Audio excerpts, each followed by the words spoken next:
Hello, I'm Silver from TulsaSportBikeRiders.com. It's been a while since I've done an ATGATT video, and as you can see, my girl isn't here. No, nothing bad happened. I've been in a bit of a slump as far as street riding goes, and honestly only put 500 miles on her in the past 2 years. That being the case, she needs to ride. I just didn't have it in me to ride her, so I sold her to a good friend of mine. Her and I still video chat from time to time. He doesn't mind.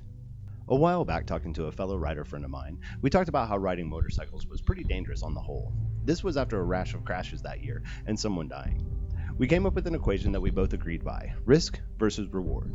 Risk being the fact that you might be gravely injured or killed while out riding. Reward being the excitement and enjoyment you get from riding. If the reward was worth the risk, then it was worth it to ride. At the time, the reward was much greater than the risk.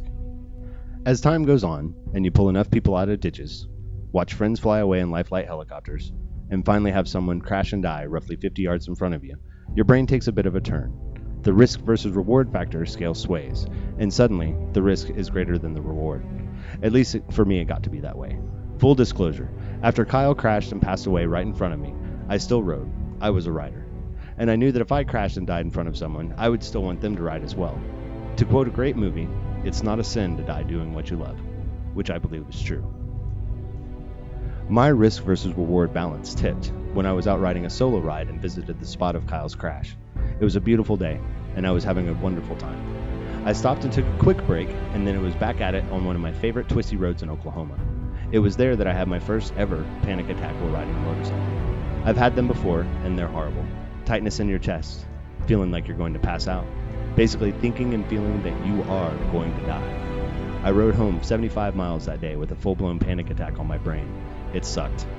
Since then, I've been out a few times, but never without some anxiety. Thus, for the time being, I've stopped riding on the street. I may pick it back up again someday, but for right now, I'm done. Rest in peace, Kyle Heron. To my friends that ride, be safe, keep it on two. All the best.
You didn't think I was actually going to stop riding, did you?